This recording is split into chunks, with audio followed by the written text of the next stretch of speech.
Hey everyone, this is Soul Train, and I got some great stuff to show you, specifically with Gordo today. First, we're going to start with some actual mapping out of all of the Gordo trajectories, then move on to some crazy jump Gordo awesomeness, and then some application. Now first, most Dedede players know there are three kinds of Gordo throws, right? We have forward, down, and up Gordos, but there are actually 6. And you may have been doing this unintentionally. Smashed Gordos are just when you hit side and B at the same exact time. And tilted is when you hold a direction, then hit B. What this means is that there are 2 Gordos of each type. The smashed and tilted up Gordos, smashed and tilted forward, and smashed and tilted down Gordos. I mapped out all Gordo trajectories, so let's dive into that, and then I've got some great application to show you. Now first, let's look at the up-tilted Gordo. Now, you've probably done this a lot of the times before, but never quite seen the difference between smashed and up-tilted. As a general rule, smashed Gordos bounce higher, while tilted ones immediately drop off and stay a lot closer to the ground all across the board. And now let's look at the forward Gordo throws. There's a smashed, now we're going to throw a tilted out. See how much more it hangs there?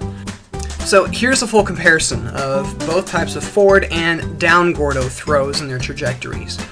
Now, we're going to come back to this later when we apply it, but for now I want to move on because I've got some really exciting stuff I want to get to and show you. Now, you're probably well aware of the reflect mechanic in Gordos and been frustrated by it. I even wrote an entire guide right here of how to use that against your opponents. But the reflect game is risky, and frankly you can still lose it even if you just get your timing off a little bit. To that end, I want to show you the magic of jump Gordos. To be more specific, the full hop down and forward Gordos, both smashed and tilted. And you've probably already done these many times before, no big deal, right? Yes, but I want to show you something about them. First, here's the master trajectory chart of all the kinds of Gordos I'm talking about from full hop. Note how much that tilted down Gordo hangs, the purple right there. And in contrast how fast the forward smashed Gordo goes. I say fast because all Gordos stay out for just a little bit more than 2 seconds. Meaning all these Gordo throws shown last for the same amount of time. They just go at different paces and cover different distances in that time.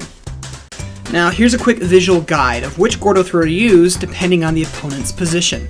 For example, the tilted down Gordo is just going to cover that closer range a lot better. However, if you want to really reach the opponent faster when they're farther away, you throw out the smashed forward Gordo.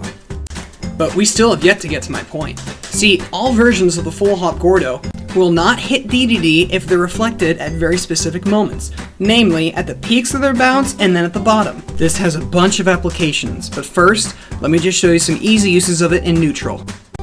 Here we are, bopping along Dedede, we're going to throw out a F Gordo. Now look at this. Mario clearly reflected the Gordo, but because the Gordo reflect happened in that specific green range I highlighted before, it's going to fly right over Dedede and allow us to take an offensive approach. Here's another example with Ryu. Throws a Hadouken, I jump over, and I got a Gordo. He throws out another, and bam, completely safe. All because he made contact with the Gordo when it was right close to the ground. This even works on short hop. Here I throw an F Gordo right at Cloud's face, bounces straight back over Dedede's head. If I was smart, I could have probably landed something as a follow-up. Now there's another great use to full hop Gordos. Here I jump up and throw one out. Now look at what I'm doing here. I'm intentionally throwing the Gordo straight at Cloud, so that if he misses the tech, he gets hit by the Gordo. If he rolls back, the Gordo's going to apply pressure, and if he rolls forward, we get the triangulation setup. And this one is yet another fantastic reason to be using full hop Gordos.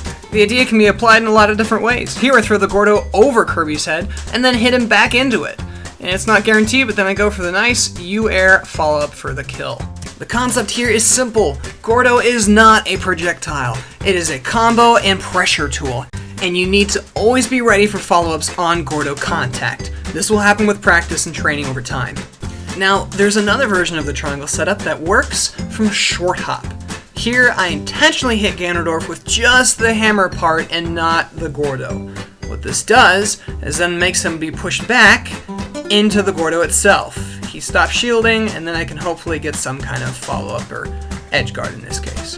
But if you hit them with that hammer, it actually combos at very specific percentages. Here I hit Mario at 40% right into a down-tilted Gordo, I believe. And it all adds up for some incredible percentage. Be ready for this. Be ready for your Gordo follow-ups. So, the short of it, jump Gordos are great. They allow safe reflection, a nice little safe approach as well, cover options, and even offer you some great combo potential. Be ready for the follow-ups. Alright, for length's sake, I gotta cut this video short because I've got my best stuff coming up in the next set of videos. Take a look at that for some Gordo sniping, and that's some Gordo stick tech that you're just gonna love. Please like, share, and even follow me on Twitter. Right here, I'll put the link in the description. This is Soul Train. I'll see you next time.